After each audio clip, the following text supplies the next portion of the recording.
Hello, and welcome to Newsroom series. I'm Olumide Macaulay. Thank you for joining us. This is where we bring you news from the 6 geopolitical zones of the country. Today, our focus is the southwest region. But first, we begin in the northern part of the country, where rescue workers are still searching for more than 40 people after a boat accident in Kojio village in Goronyo local government area of Sokoto State. A statement by the National Emergency Management Agency indicates that the incident occurred when the boat conveying more than 50 passengers and goods to the weekly Goronyo market capsized around 1:30 p.m. on Sunday. The agency says 10 people have been rescued. Eyewitnesses say the vessel was overloaded with traders, motorcycles, and goods. The passengers were reportedly from various communities in Goronyo and the neighboring Gada local government areas. Confirming the development, the chairman of the area, that is the local government, Honorable Zubairu Yari, confirmed that the exact number of passengers remains uncertain, admitting that the boat was overcrowded. According to him, rescue efforts are hampered by the heavy water flow from the dam, which is currently being released to prevent overflow. The council chairman disclosed that appeals have been sent to surrounding communities to join in the search and rescue efforts for the missing persons, some of whom are feared dead. Again, rescue operations are still going on for more than 40 people in Sokoto State after a boat accident. The president of the Nigerian Senate, Senator Godswill Akpabio, has dismissed rumors that he was critically ill and had been hospitalized in the UK. Senator Akpabio made this known on his return to the country after a brief vacation in London. He earlier attended the 6th World Conference of Speakers of Parliament in Geneva before proceeding to London. The Senate President arrived at the Nnamdi Azikiwe Airport at about 4 a.m. on Monday, where he was received by the presidential wing by senators, aides, and supporters. Speaking with journalists, he assures Nigerians of stronger parliamentary engagements when the Senate resumes.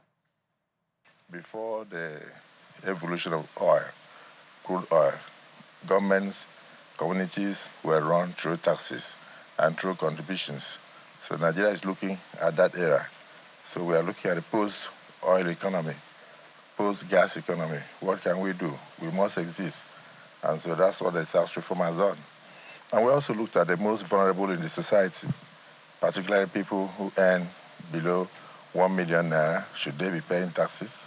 And then we also mentioned to them the fact that if you are on a minimum wage, you don't need to pay tax.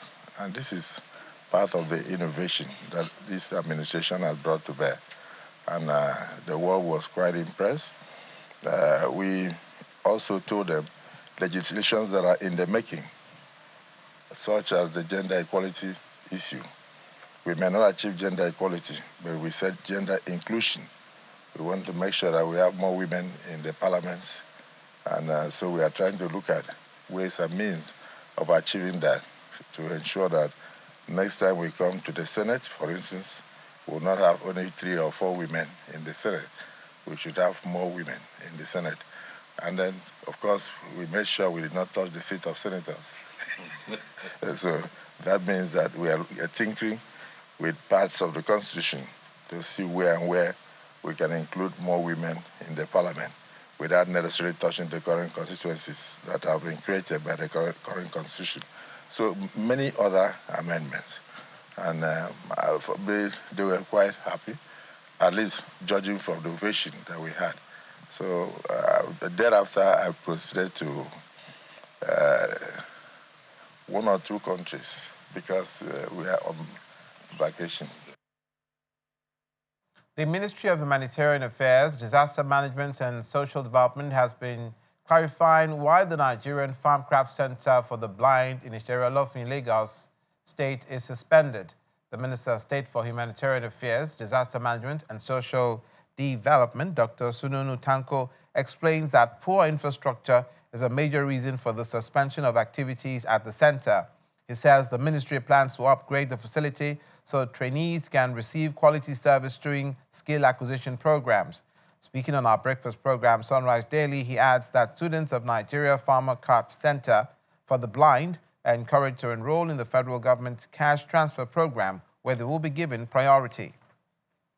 The issue is the fact that really there were three issues, or two, I can say. One, the college was the training. It's a skill acquisition center so that they can also be empowered to act this thing. So we realized that we asked our PAMSEC, who is now in education, to go for a visit.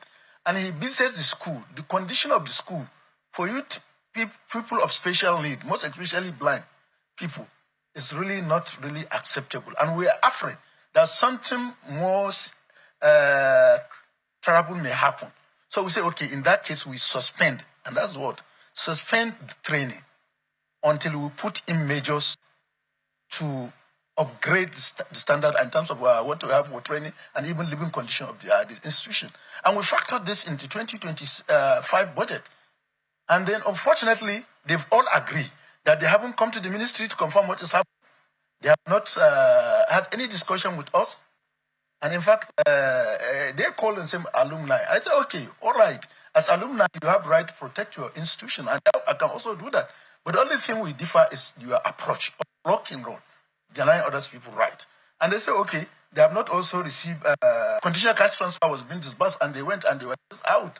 I say, okay, you see, the whole issue is where you misunderstood it. You did not get yourself enrolled, and your leadership, they said their leadership did not tell them. And I said, okay, what do we do now? Get yourself enrolled, and you'll be given. And I will also have other grants that are coming. So we have agreed that definitely we'll give them, we'll look at them closely, we'll put this state in order, we'll prioritize them in the enrollment of whatever we are going to do.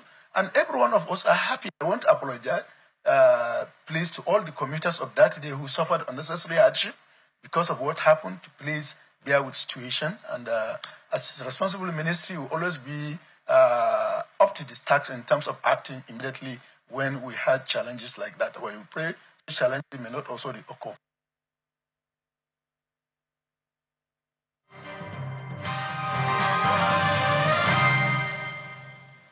And now to our region of focus, which is the Southwest. We begin in Lagos State. The Lagos State Ferry Services has transported 2.5 million passengers in the last 5 years. The managing director of LAG Ferry, Abdul-Bak Balogu, made this known at the sidelines of the organization's 2025 Strategic Management Retreat. Mr. Balogu listed LAG Ferry's achievements from February 2020 to June 2025 to include the creation of 300 jobs, 745,851 kilometer coverage on waterways, and 27,337 trips. It's the 2025 Lagos Ferry Services Strategic Management Retreat. Officials of the agency are here to deliberate on how best to advance water transportation for a sustainable Lagos. Water transportation has been largely embraced by residents of Lagos, particularly those who reside in Ikorodu and riverine communities of the state. The Lagos Ferry Service, led by the managing director, says over 100% of the agency's target was met in 2020, and they've achieved 27,337 trips in the last 5 years. We have seen that we have a lot of potentials in ferry transportation, in water transportation in Lagos State. So what can we do to actually take advantage of all this potential and use it to increase, to leverage on it, to increase the revenue drive of Lagos State? He listed LAG Ferry's strategic plan for the future to include exploration, activation and operation on more routes, digitalization of operations, and establishment of maintenance and repairs workshop. Do you know that you can take a boat from Maitu and the boat will take you to Muritala Mohammed International Airport? Yes, we have a waterway route that gets to that place. So all we need to do is just to dredge from Aru Yabuno. Some of the speakers share their experience on the waterways and commend LAG Ferry for the services rendered to the public. I see people take, I have staff that will take the boat from Ikoyi to Ikorodu and back. The permanent secretary from the state head of service says the retreat is very important to help the agency keep track of its progress and identify areas that needs improvement. So you need to be intentional about what you want to drive, how you want to get there, how we can make it better. So, intentionality. LAG Ferry assures the public of stepping up its standards by ensuring safety of passengers on the waterways and also developing a strategic roadmap for sustainable water transportation in Lagos State.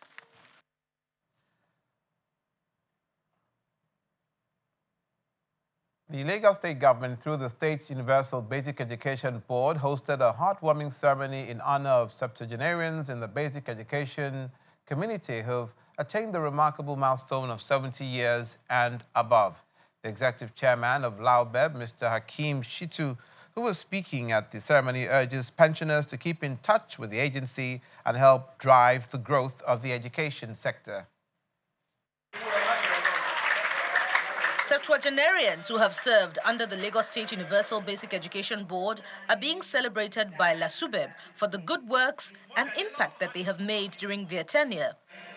Oh yes, I have a better tomorrow. The leadership of LASUBEB deemed it fit to honor the retirees for the foundation laid at the State Universal Basic Education Board. Today, we honor a remarkable group of individuals who retired more than a decade ago, yet whose contributions continue to inspire and whose legacies remain deeply woven into the fabric of our community. The State Executive Chairman of LASUBEB and others encouraged the pensioners to keep in touch with the board by contributing invaluable information that will improve the education sector.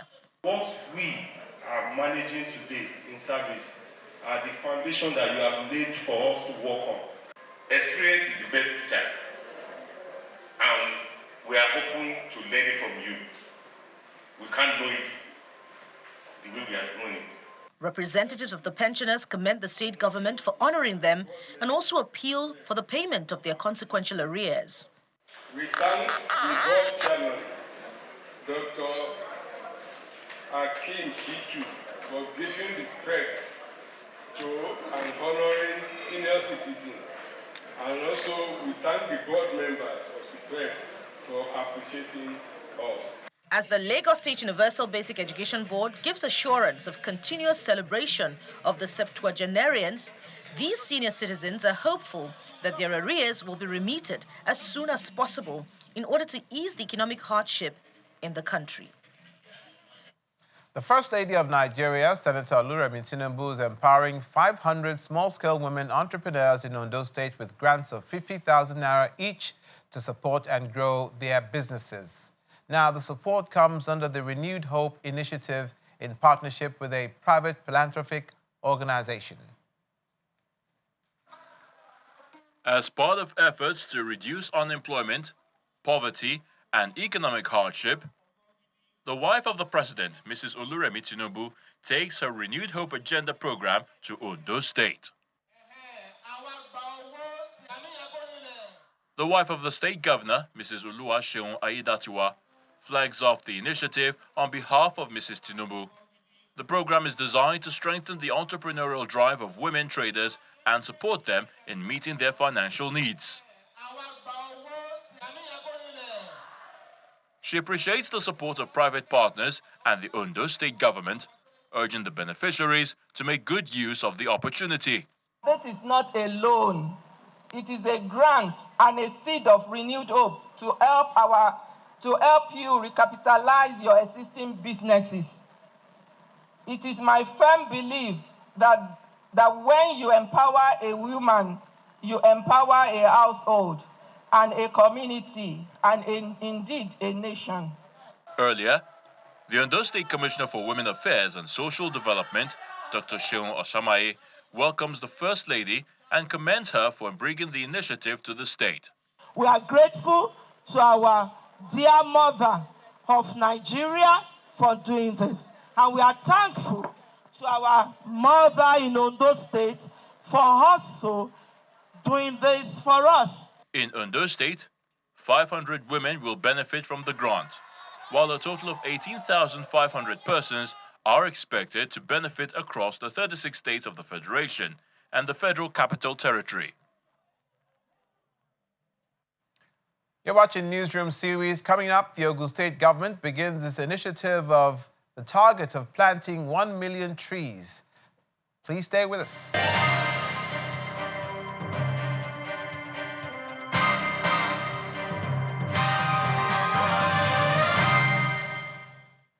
Welcome back. You're watching Newsroom series. Our focus is the Southwest region. In Ekiti State, the governor, Biodun Yebanji, has sacked the chairman of the Microcredit and Enterprise Development Agency, Mr. Ogun Abayomi, over alleged gross misconduct and neglect of duty. Now, the governor says the removal takes effect immediately, stressing that accountability and discipline remain central to his administration. He also directs the former chairman to hand over all government property in his custody to the agency without delay. The dismissed chairman of the agency, Mr. Ogun Abayomi, says he was never given a free hand to operate from the beginning. He also adds that several attempts to reach the governor have been unsuccessful. I don't formulate policies. Neither do I sign checks. I don't disburse because there was no money to disburse.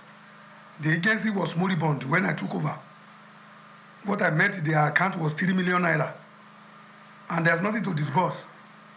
And they recovered almost about 193 million naira from loans granted. But to my surprise, they have mismanaged 190 million out of the money recovered, which they cannot accounted for. And there was a serious argument upon which I now wrote on the board social media, indicting the Honorable Commissioner and the DG that they want to frustrate the activities of the agency.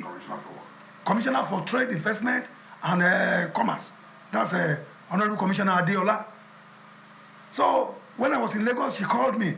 She said I was accusing her wrongly. I said, no, it is my duty and the board to know where this money is going to and to know the people that are benefiting from this money. Whenever I go on the street, people will be asking me questions that they learned our board is, our agency, is giving loans to people, and I was in the dark. That's their antics. When they know you are not following their trends, they would like to malign your character. I don't sign checks. They don't give me car. They don't give me office. They say I should surrender all the properties in my care. What am I going to surrender? Is it my personal house, or my personal vehicle, or my wife's vehicle? So I have my biro that I bought with my money. No stationaries, nothing. Whenever I go to office, they only give us minutes of meeting. I use my own stationaries. So I don't know where they come about all those stories. From there now to the environment, staying in the region, this time in Ogun State. The Ogun State government today launches the One Citizen, One Tree initiative with a target of planting 1 million trees across the state before the end of the planting season. The move is part of efforts to fight climate change, reduce greenhouse gas emissions, and build a sustainable environment. At the State Tree Planting Day held at the Governor's office in Abeokuta, the Commissioner of Environment reveals that the state remains committed to creating a safe and healthy environment for both living and business. He warns that existing laws will be enforced to curb illegal and indiscriminate tree felling. The project, tagged Grow Tree, Sustain Life, is a multi-ministerial effort involving the Ministries of Forestry, Environment, Housing, Physical and Urban Development, alongside development partners. The government describes it as a deliberate step to combat the effects of climate change and protect the environment for future generations.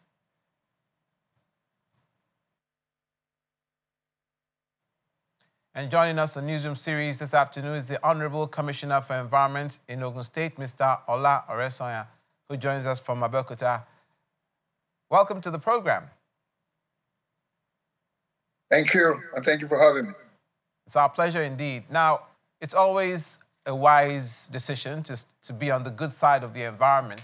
So tree planting in such a season as this, in the age of carbon monoxide and greenhouse gas emissions, is certainly a good thing. What specific strategies will the Ogun State government employ to ensure that these 1 million trees to be planted, indeed, it happens according to your plan?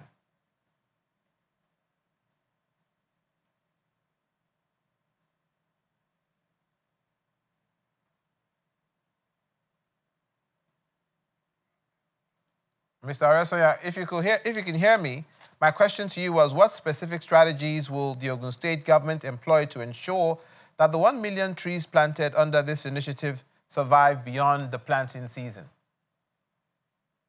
Well, thank you once again. Can you hear me clearly? Yes, I can now. Okay, you can, yes. For us in Ogun State, I think that tree planting is for us the developmental imperative. It's an integral part of our developmental program.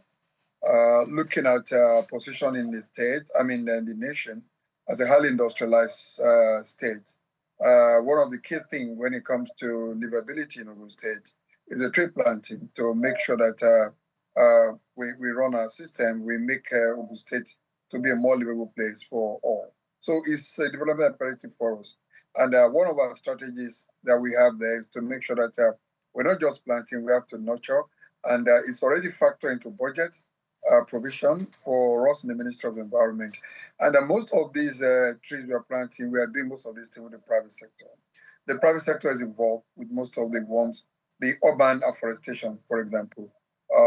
We have notable industries that are working with us, and that they are going to be, they are factoring the nurturing of these trees for the next 5 years into their own budget also. So that's one of our key strategies. So, Honorable Commissioner, how does the government plan to encourage citizens to get on board, especially at the community level? Will they be paying them? How will this be sustained? Well, there's a reward system that we have. It's not a matter of payment, it's a reward system. Once we do the planting now, you can see that on the day of the program, we handed over trees to communities development, CDAs, community development associations, and industries and institutions, establishments. And what we do is that we track those trees. And every year, coming from next year now, we're going to be giving reward for industries and communities that nurture their trees so well.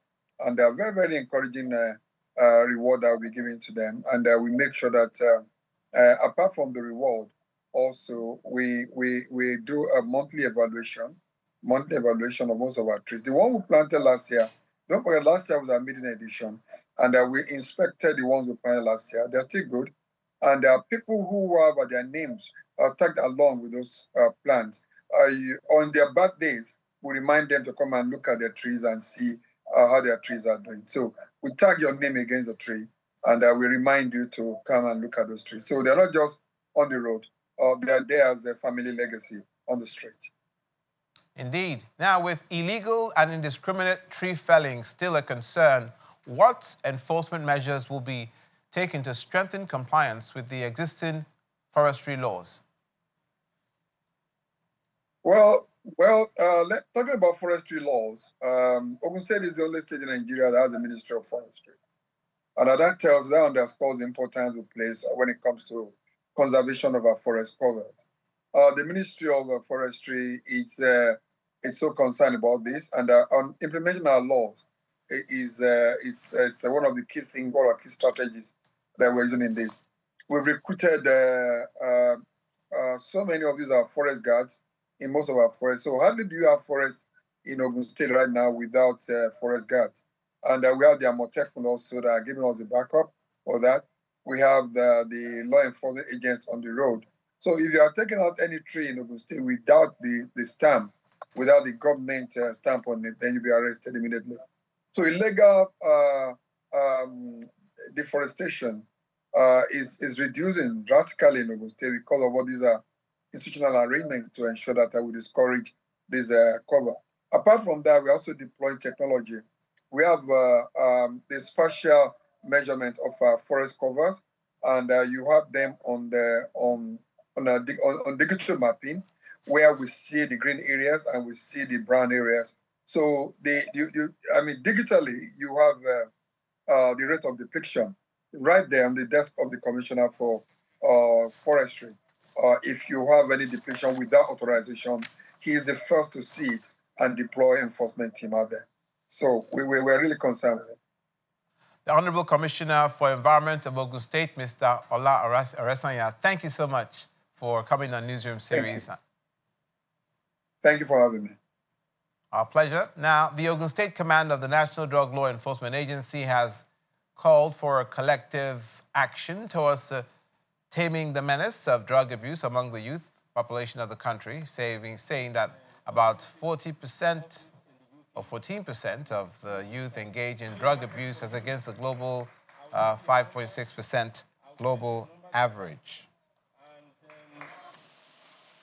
The report provided us with reliable data about the scope and dynamics of drug abuse in the country, with statistics specific to states and regions. The survey revealed that drug use prevalence in Nigeria is 14.4% compared to the global average of 5.6%. This connotes that the drug abuse incidence in Nigeria is almost 3 times the global average. The report further revealed that 14.3 million Nigerians between the ages of 15 and 64 have admitted to abusing illicit drugs. Out of this number, 10.6 million people abused cannabis, which is the most common drug of abuse in Nigeria. The survey also shows that 1 in every 4 drug users is a female, and that most users of cannabis start experimenting between the ages of 17 and 19. This category of individuals are youth in their prime. The highest abuse of drugs, according to the findings, is recorded in the southern geopolitical zones, with the southwest having the highest prevalence, with over 4 million Nigerians indulging in the abuse of various kinds of drugs. You agree with me that this is huge and worrisome. The survey also shows that 1 in every 5 drug users is suffering from drug use disorder. Hope those numbers are brought down as much as possible. And that's where we leave it on Newsroom Series today. Thank you for watching. I'm Ogun State.